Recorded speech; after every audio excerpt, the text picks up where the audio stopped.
Bismillah. Assalamualaikum warahmatullahi wabarakatuh.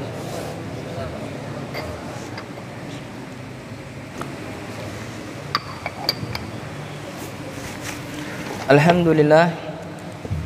Wassalatu wassalamu ala Rasulillah wa ala alihi wa ashabihi wa mawalah. Asyhadu an la ilaha illallah wahdahu la syarikalah wa asyhadu anna Muhammadan abduhu wa rasuluhu la nabiyya ba'dah. Baik jamaah kaum muslimin dan muslimat rahimani rahimakumullah. Kita sepakat dulu sampai jam berapa ini? Hah? Jam berapa jamaah?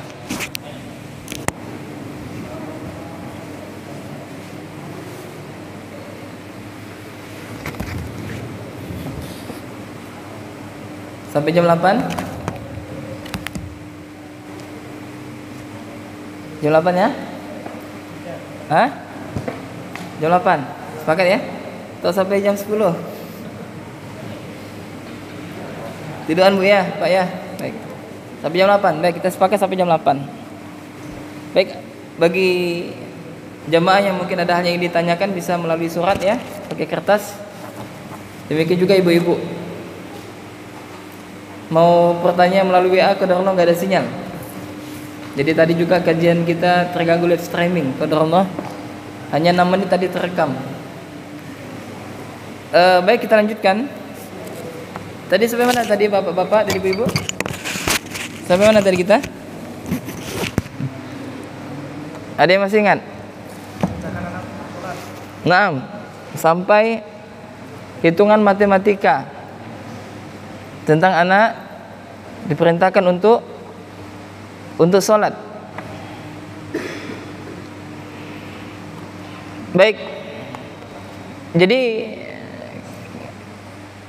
suaranya dekat gini atau dekat gini? Jelas mana? Kalau ibu-ibu dekat jelas ini atau jelas atau mendengung nggak suaranya? Tadi sengaja saya jauhkan biar nggak mendengung suaranya. Biar suara saya saja yang saya keraskan. Nah, kalau gini, baik, kita lanjutkan. Nah, jelas ya? Kalau ibu-ibu pecah nggak suaranya? Jadi kalau seandainya dalam 1 tahun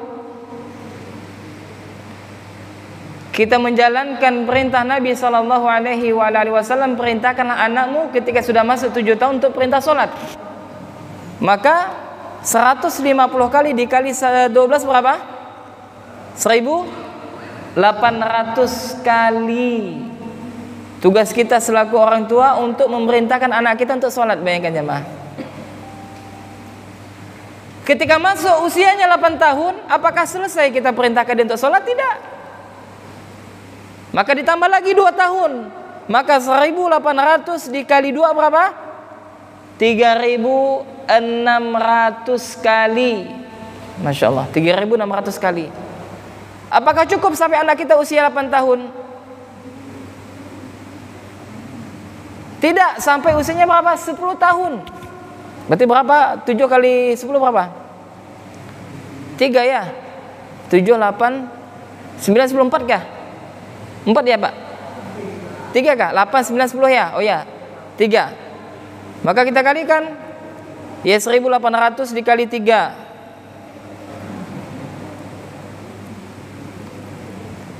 1.800 dikali 3, maka ada 5.400 kali. Tugas orang tua mengingatkan anaknya untuk sholat. 5.400 kali. Ketika anak usia sudah sampai 10 tahun dan gak mau sholat, bagaimana sikap kita? Pukul. Nah, perhatikan mukulnya Pak, tidak usah lagi emosi. Kau tuh anak susah kamu tempel bubutar adik pala anaknya. Tidak boleh juga. Kesian. Kalau ada sakit anak, susah seorang. Ya kan? Maka para ulama memberikan mengatakan dipukul dengan tidak meninggalkan bekas. Ya, bayangkan. Berarti kalau diamalkan, maka tugas orang tua mengingatkan anaknya untuk sholat berapa kali? 5.400 kali. Pertanyaannya, bagi kita orang tua sudah berapa kali kita nyuruh anak kita untuk sholat? Baru 5 kali Ustaz. Habis itu dah malas, dah bosan, dah nyuruh lagi di sholat. Terserahlah. Nah, tidak boleh seperti itu. Nah, kalau seandainya orang tua yang mereka konsisten memerintahkan anaknya untuk sholat dari usia 7 tahun sampai 10 tahun, maka nanti masuk tahun ke-11 usia daripada anaknya, maka sang anak nanti akan menjadi ahlul sholat, orang yang rajin melaksanakan sholat karena sudah terbiasa. Berarti kalau 11 tahun usia berapa ya? Berapa ya sekolah? Kelas berapa deh? 1 SMP ke? Kelas 6 SD? Atau kelas 5 SD? Kelas 5 ya? Nah, berarti ketika anak sudah kelas 5 SD, nah sudah mantap sholatnya dah. Dia tidak lagi disuruh untuk sholat. Kenapa? Sudah terbiasa dibangun, udah bangun seorang. Nah, ini PR kita nih orang tua nih. Maka kalau seandainya saat ini kita melihat banyak pemuda atau pemudi yang meninggalkan sholat, maka yang salah siapa? Orang tuanya. Ngape sejak usia 7 tahun tang daan diajarkan untuk sholat. Maka wajar, jangankan anaknya, terkadang juga orang tuanya tidak sholat. Allah musta'an. Ya, sedangkan sholat itu adalah arkanul Islam. Naam. Kemudian jemaah kaum muslimin dan muslimat rahiman rahimakumullah, kita lanjutkan.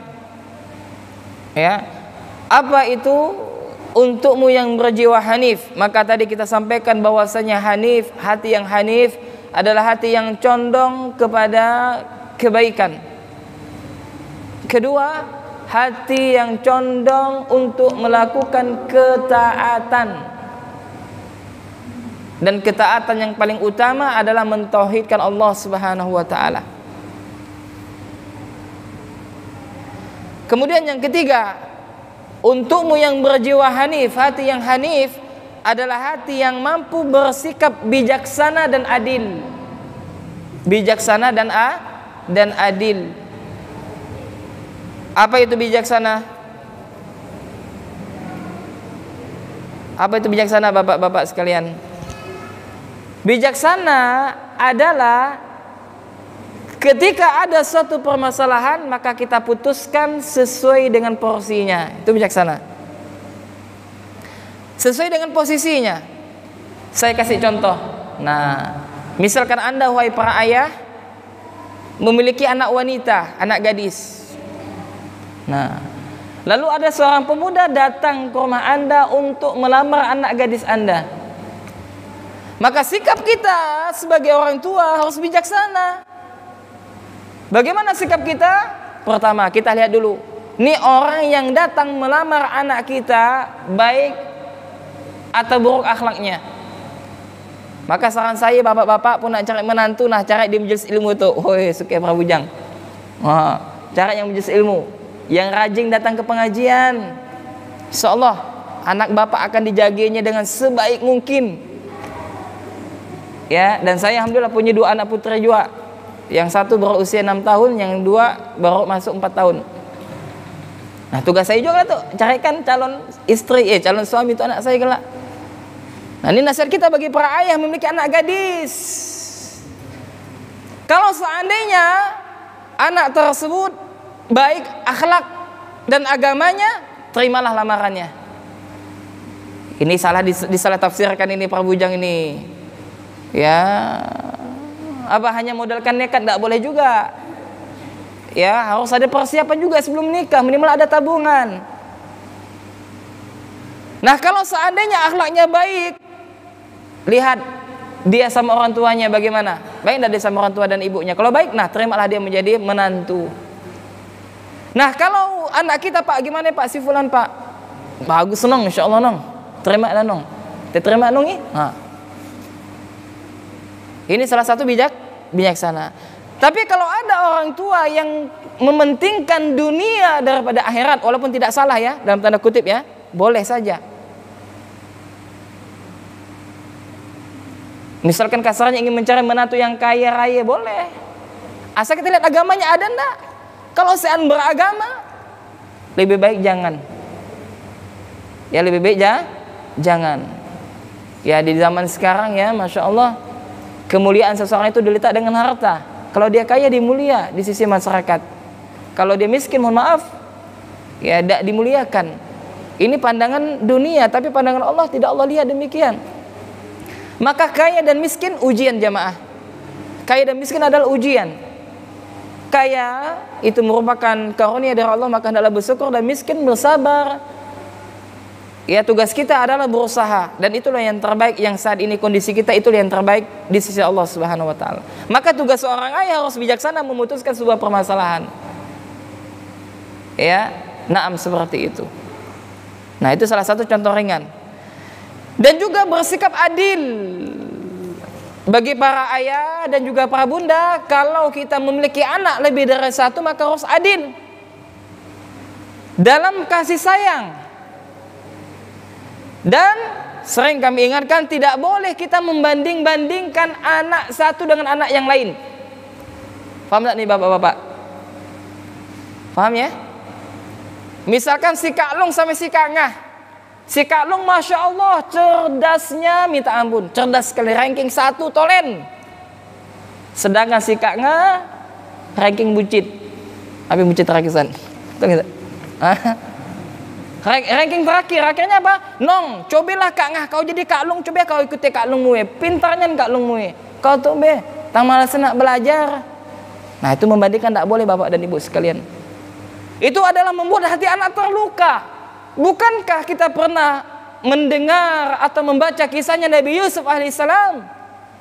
Kenapa para saudara-saudaranya hendak membuat makar kepada Nabi Yusuf, dibuang ke dalam sumur? Apa sebabnya?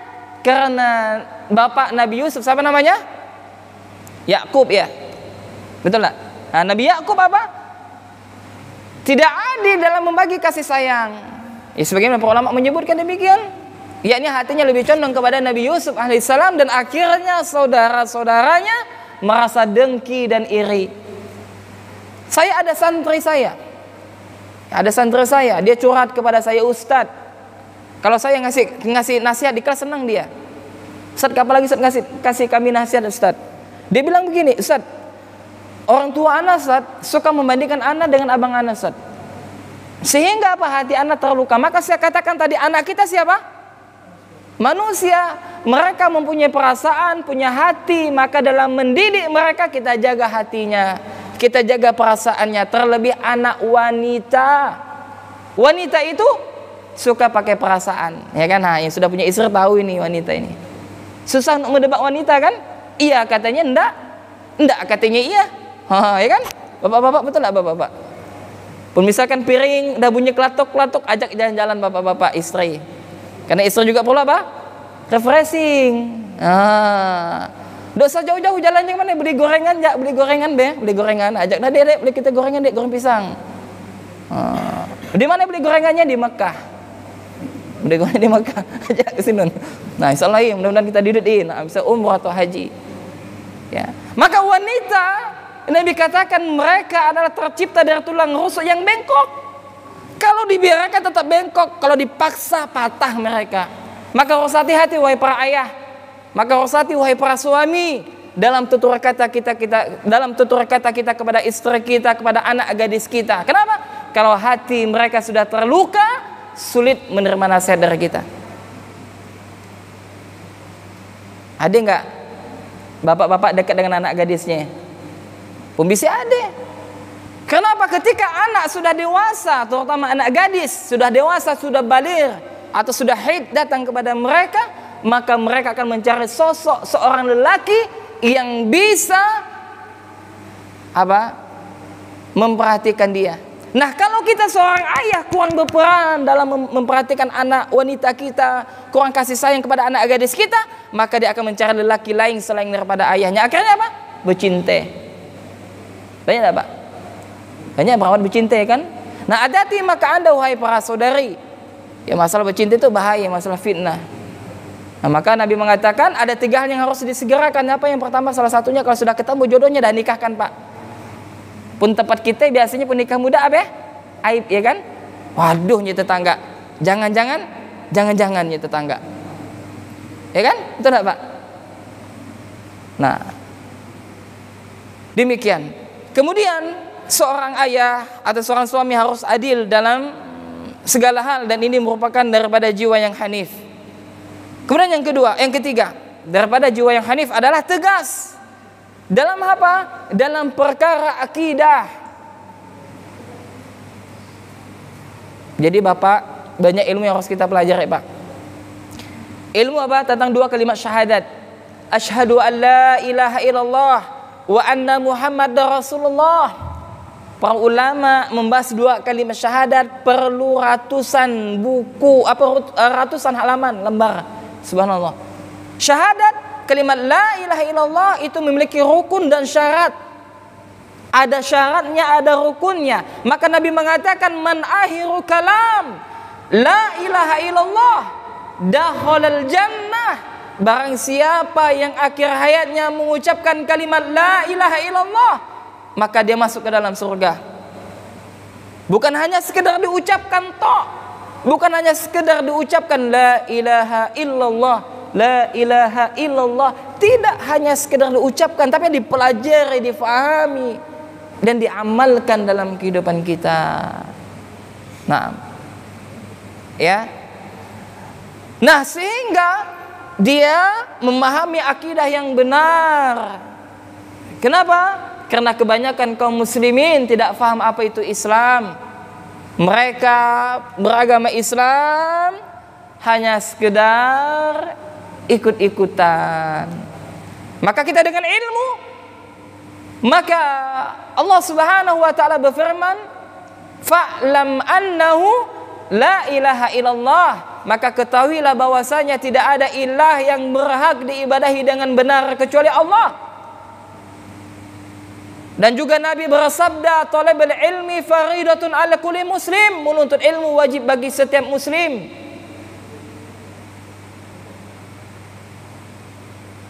Wuduk saja, wuduk berapa menit, Pak? Berapa menit wuduk? Pernah hitung ke wuduk berapa menit? Berapa menit Pak wuduk, Pak? Ada yang 5 menit ke wuduknya. Kalau Pak Adi, semenit lagi semenit. Semenit lagi semenit. Semenit ya. Cuci tangan, cuci tangan, kumur-kumur masuk ke dalam hidung, cuci muka, tangan, ngusap kepala, kaki. Berapa menit? Itu 1 menit lagi 1 menit. Tidak sampai kali. Berapa? 30 detik. Ada 30 detik. Cepat. Masya Allah. Taruhlah wuduk 1 menit. Saya nanya, wuduk ibadah ataukah bukan? Nah, ibadah atau bukan, Pak? Ibadah. Nah, wuduk saja ibadah yang 1 menit itu harus memerlukan ilmu, ya kan? Itu enggak? Harus memerlukan ilmu. Maka kata Imam Syafi'i, man arada dunya fa'alahi bil ilm, wa man arada al-akhirah fa'alahi bil ilm, wa man arada alaihuma fa'alahi bil ilm. Barang siapa yang mau sukses di dunia maka dengan ilmu. Barang siapa yang ingin mendapatkan kebahagiaan di akhirat maka dengan ilmu. Dan barang siapa yang mau sukses keduanya, dunia dia dapat, akhirat dia dapat, maka dengan ilmu. Maka subhanallah, wuduk saja ibadah yang perlukan 1 menit perlu dengan ilmu, apalagi ibadah sepanjang akhir hayat kita. Apa Pak ibadah sepanjang hayat? Tuh. Ibadah apa itu, oke Pak? Ibadah apa Pak? Menikah itu ibadah sepanjang akhir hayat kita. Bagaimana hak suami, hak istri, hak anak, pendidikan anak, dan berbagai macamnya. Maka tugas Anda, wahai para suami, belajarlah ilmu tentang dalam rumah tangga. Dan tugas Anda, wahai para istri, para bunda, belajarlah ilmu tentang seputar rumah tangga. Jadi menikah itu bukan hanya sekedar cari nafkah, punya anak, wafat, tidak seperti itu. Ustaz, yang penting sudah kasih nafkah Ustaz, udah carikan rumah. Kan kadang kita seperti kan? Udah kasih nafkah lahir batin, udah cukup Ustaz. Enggak seperti bapak-bapak sekalian. Dah dek, nih tugas kau dek. Didik anak kan? Pun anak agak kecil bangun, dek bangun anakmu dek. Oh, anakmu. Sedekah dia lupa ya kan? Sampai-sampai buatnya. Nah, Bapak-bapak harus tahu Pak, subhanallah, banyak ilmu nih Pak. Maka bagi Anda wahai saudara, bagi ikhwah yang ingin menikah, maka pelajarilah sebelum Anda menikah, belajar tentang ilmu dalam rumah tangga dan dalam rumah dan pendidikan anak. Nah, seperti itu. Ya, maka subhanallah, kita ini sejatinya jahil. Banyak ilmu yang masih belum kita ketahui ini jamaah. Ilmu Allah itu luas sekali. Dan kitab-kitab para ulama itu banyak sekali. Maka kalau kita sibukkan dengan ilmu dan ilmu amal dakwah, subhanallah, ya maka adanya berbagai fitnah dan sebagainya tidak kita hiraukan. Ya, karena waktu kita ya begitu singkat, sedangkan ilmu itu begitu banyak yang harus kita ketahui. Naam. Kemudian yang keberapa? Yang keempat, maka jiwa yang hanif, untukmu yang berjiwa hanif, maka bagi mereka adalah memiliki fitrah yang bersih dan pemikiran yang baik.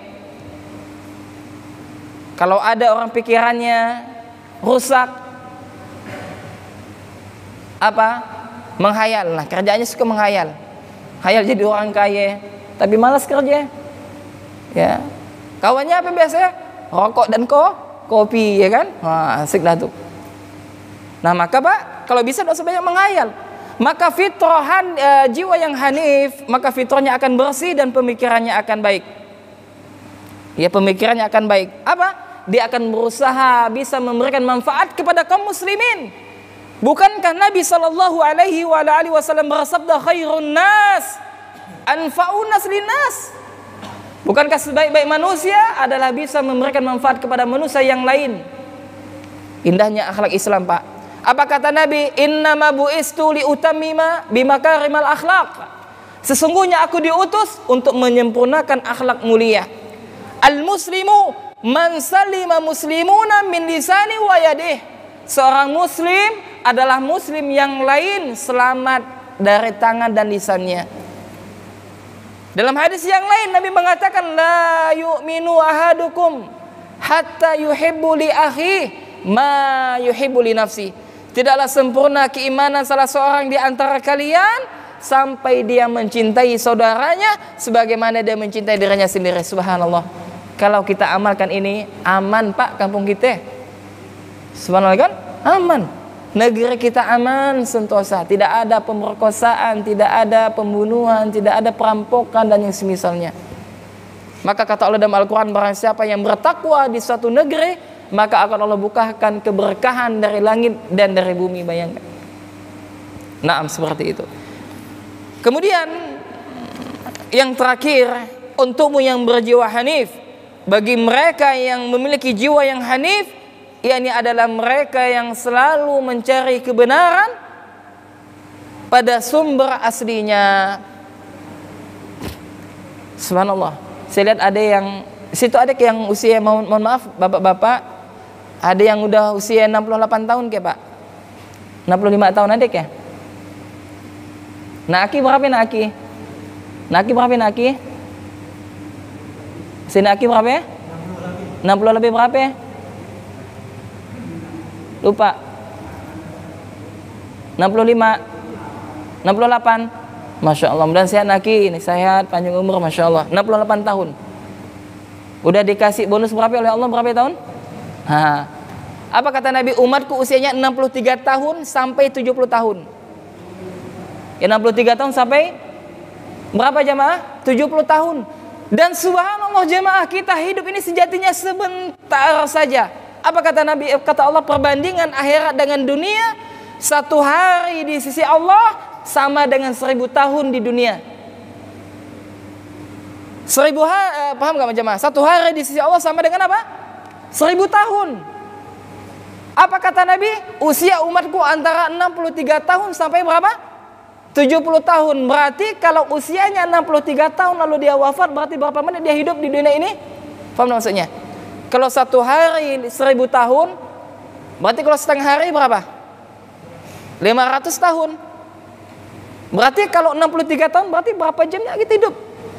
Paham maksudnya perbandingannya? Hanya 1,5 jam jamaah. 1,5 jam kita hidup di dunia ini pada hakikatnya. Belum dipotong dengan waktu tidur kita, berapa jam kita tidur, subhanallah. Ya kan? Berapa jam? 8 jam kata dokter, ya kan? 8 jam. Kalau usianya 63 tahun dipotong waktu tidurnya 8 jam. Berapa tahun, berapa jam kita ibadah kepada Allah, subhanallah. Maka hidup kita begitu singkat jamaah. Sebentar. Ya berapa jam saja? 1,5 jam. Ya, maka subhanallah. Maka selagi kita masih hidup, maka untuk yang berjiwa hanif, maka carilah kebenaran pada sumber aslinya. Maka jamaah, ikhwan dan juga para akhwat rahimani rahimakumullah, dan juga bapak-bapak sekalian dan juga ibu-ibu, mudah-mudahan kita senantiasa dirahmati oleh Allah. Ingat, seorang muslim dia harus berusaha menjadi ibadahnya apa? Menjadi yang terbaik. Jadi bukan asal-asal ibadah. Apa hikmahnya ketika kita habis sholat kita disuruh istighfar kepada Allah? Ya oleh Rasulullah kan habis sholat wajib kita suruh istighfar, astagfirullah 3 kali. Ya. Kenapa? Karena ya di dalam sholat kita masih banyak mengingat perkara dunia dan yang semisalnya. Ya subhanallah. Maka untukmu yang berjiwa hanif, maka selalulah mencari kebenaran pada sumber aslinya. Dan ingat, kebenaran itu tidak terbilang, dan kebenaran ada tetap satu sampai hari kiamat. Ya, kita cari kebenaran tersebut. Ya, maka kebenaran itu bermuara dari Al-Quran dan Sunnah sesuai pemahaman salafus saleh. Apa kata Nabi? Khairun nas qarni summal ladzina yalunahum summal ladzina yalunahum. Sebaik-baik umat adalah generasiku, kata Nabi, para sahabat, kemudian setelahnya para tabi'in, kemudian setelahnya para tabi'ut tabi'in. Itulah 3 generasi terbaik dalam Islam. Ya, maka hendaklah kita mengikuti mereka yang telah dijamin masuk surga oleh Allah Subhanahu wa ta'ala. Habis waktunya ya? Habis ya jemaah ya? Baik, karena waktu sudah habis, kita cukupkan sampai di sini. Kalau ada yang bertanya maka silakan. Maka kita tutup dengan menyampaikan kesimpulan-kesimpulan dari apa yang kita sampaikan malam hari ini. Kesimpulan yang pertama, bahwasanya setiap manusia itu memiliki fitrah keimanan dalam hati mereka. Itu kesimpulan yang pertama. Kemudian kesimpulan yang kedua, setiap anak pada asalnya adalah baik. Setiap anak baik, tidak ada anak yang nakal, tidak ada anak yang jahat, tidak ada anak yang sosok. Sosok kau bingung, yang bapak kan? Nah, asalnya mereka adalah baik. Kenapa? Karena mereka dilahirkan di atas fitrah. Sudah dalam keadaan beriman kepada Allah. Ya, maka anak yang nakal itu sebabnya ada 2 jemaah. Pertama, dikarenakan salahnya orang tua mendidik mereka, atau kurangnya kasih sayang orang tua mereka, atau kurangnya perhatian orang tua kepada mereka. Dan yang kedua, mereka belum ketemu dengan jati diri mereka sebenarnya. Dan kita sudah perbandingan ya di mahat-mahat ya, santri-santri yang nakal kita didik seperti itu. Nah, ketika wah ternyata dia nih kurang kasih sayang dengan orang tuanya, udah kita ajak jalan-jalan beli KFC. Kita ajak beli KFC, kita curhat. Dah entum anggap ini ustaz nih, udah usah ustaz, anggap teman antum. Kita curhat, dia curhat, akhirnya kita kasih nasihat. Dan sebelum masuk nasihat, sejuk rasanya katanya, dan mereka berubah, alhamdulillah. Ya, maka seperti itu. Maka bagi Anda wahai para pendidik, ya, maka kita harus paham siapa yang kita didik, dan kita harus mencari solusi dari pendidikan yang ada saat ini. Kemudian kesimpulan yang ketiga adalah orang yang paling bahagia di dunia dan di akhirat adalah orang yang memiliki hati yang bersih. Hati yang bersih, qalbun salim, di dunia dan di akhirat. Betul enggak, Pak? Betul. Contohnya, kalau misalkan dalam hati kita tidak ada rasa dengki, senang kita hidup.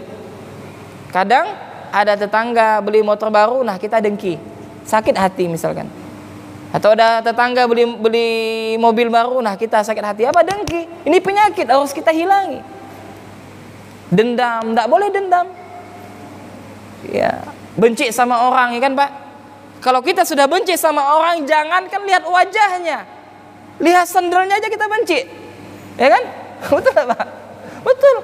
Waduh, ada dia si fulan itu benci anak tuh, tengok sandalnya benci, nengok motornya saja benci, apalagi orangnya. Nah, orang yang memiliki sifat benci kepada saudaranya, dia agak akan tenang hidupnya, Pak.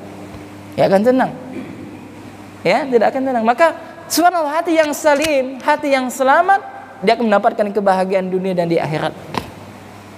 Kemudian kesimpulan yang keempat, hendaklah kita senantiasa meluangkan waktu kita untuk majelis ilmu, datang pengajian seperti ini. Kenapa? Karena disinilah tempat ketenangan, kedamaian, rahmat Allah diturunkan di majelis ilmu. Ya. Kemudian kesimpulan yang kelima,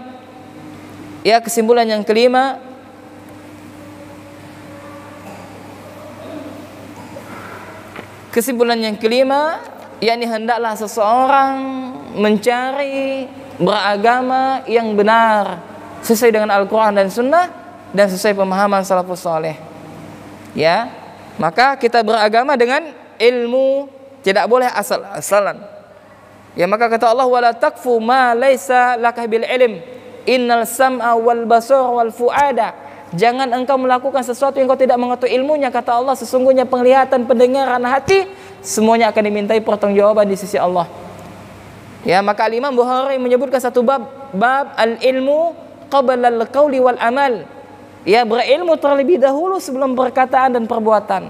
Maka sering kita sampaikan, ketika Anda hendak menikah, maka berilmulah dahulu tentang ilmu pernikahan. Ketika belum punya anak, maka ilmulah tentang bagaimana mendidik anak dan begitu seterusnya. Ya, naam. Demikian kesimpulan yang dapat kami sampaikan, mudah-mudahan bermanfaat. Naam. Baik, kalau nggak ada pertanyaan kita tutup ya. Baik, silakan, kita kasih waktu 2 menit. Kalau ada yang bertanya silakan, kalau nggak ada maka majelis ini kita akhiri. Atau bertanya langsung juga boleh. Ya, naam. Naam. Silakan Pak. Tanya langsung ya, Pak. Nah, dikit susut dulu lagi, tanya langsung enggak apa-apa. Langsung silakan Pak. Bertanya adalah ibadah, dapat pahala ya. Insyaallah dapat pahala. Ya, bertanya dapat pahala. Ada tanyain, Pak? Sian? Oh, Sian. Asik Pak. Waalaikumsalam.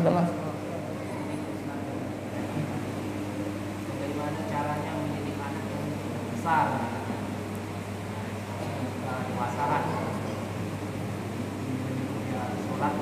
Baik. Baik, pertanyaan bagus. Nah, mudah-mudahan Allah memberikan rahmat kepada Bapak yang bertanya ini. Pertanyaannya, Ustadz, bagaimana mengajarkan anak kita yang sudah sudah kandung dewasa dulu, ya kan, sudah balik, sedangkan dia nggak mau sholat. Bagaimana caranya? Maka pembahasan tersebut dengan bab recovery. Ini perbaikan karakter. Yang pertama, orang tua, kita selaku orang tua harus banyak-banyak istighfar kepada Allah, memohon ampun kepada Allah. Kenapa? Karena al-jaza min jinsil amal.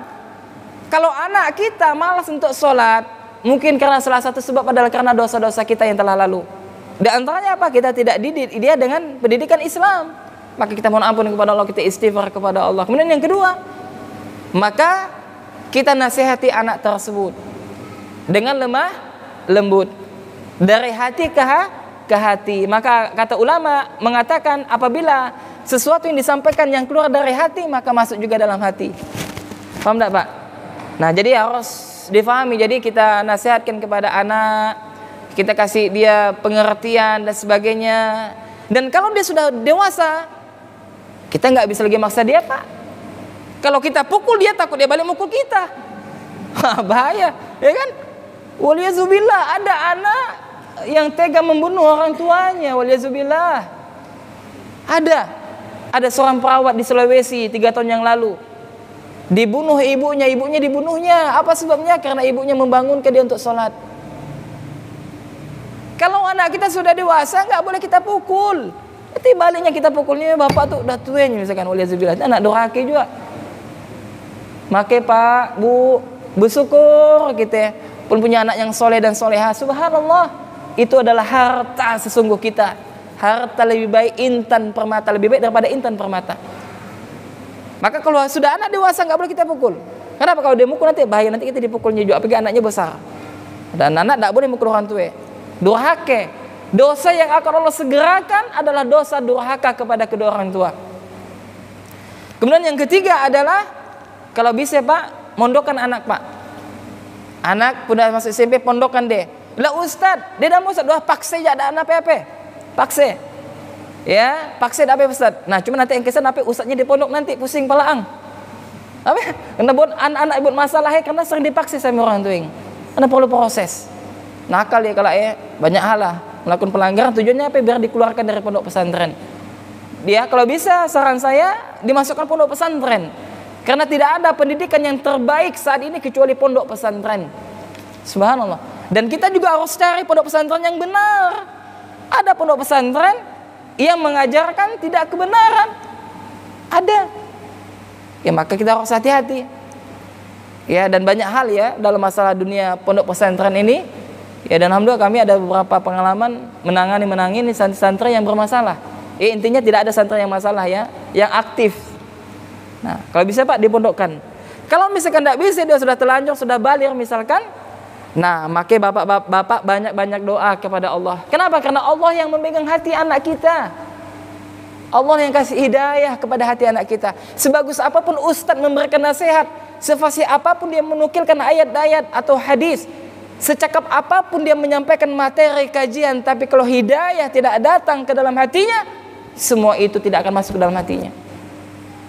Kenapa? Karena Allah lah memegang hati kita. Mudah bagi Allah membolak-balikkan hati, mudah bagi Allah berdoa kepada Allah. Menangis di hadapan Allah ketika berdoa, menangis. Terisak-isak sebagaimana anak kecil menangis ketika meminta sesuatu tidak diberikan oleh orang tuanya, menangis. Memohon kepada Allah karena Allah lah yang memegang hati anak-anak kita. Berdoa ya Pak. Kemudian yang kelima, berikan contoh yang terbaik bagi anak. Suri tauladan. Maka sejatinya kesuksesan dalam mendidik adalah contoh yang baik dari seorang ayah dan contoh yang baik dari seorang ibu. Contoh yang misalkan kalau istri kita pakai hijab, dan betul anak saya merasakan seperti itu. Uminya pakai cadar, anak saya belum balik mau juga seperti uminya pakai cadar. Nah, uminya sholat, maka anak kita juga sholat. Kadang pakai pempes ikut sholat sama uminya. Maka contoh dalam mendidik itu adalah faktor kesuksesan dalam mendidik anak kita. Ada orang tua nong ngaji nong, bapak ajak seorang tak ngaji, baik, ya kan? Nong sholat nong, bapak aja dah sholat. Nong pakai jilbab nong, mak ajak dah pakai jilbab Nah contoh yang baik. Maka kesuksesan dalam mendidik adalah suri tauladan yang baik. Nah mungkin itu 5 itu Pak ya. Nah ada lagi? Wadah ada waktu kita tuh sigagi pertanyaan nih, nah sigagi. Nah ibu-ibu mungkin ada yang ingin ditanyakan Bu? Silakan Bu. Si An, alhamdulillah. Si An ingin malu kayaknya. Nah, baik kalau nggak ada kita cukupkan sampai di sini. Kita akhir subhanakallahumma wa bihamdika asyhadu an la ilaha illa anta astaghfiruka wa atubu ilaik. Kami ucapkan jazakumullah khairan kepada panitia yang masyaallah ya tadi sudah menyiapkan tempat ya dan berbagai dan sebagainya, dan juga jazakumullah khairan kepada jamaah yang telah hadir. Ya, mudah-mudahan apa yang kami sampaikan ini bermanfaat khususnya bagi kami pribadi. Ya mudah-mudahan di lain waktu kita dapat bertemu lagi di majelis ilmu ya di tempat ini. Allahumma amin. Ya, kita tutup tadi sudah dengan doa kafaratul majelis, maka kita ucapkan salam dalam Islam. Assalamualaikum warahmatullahi wabarakatuh.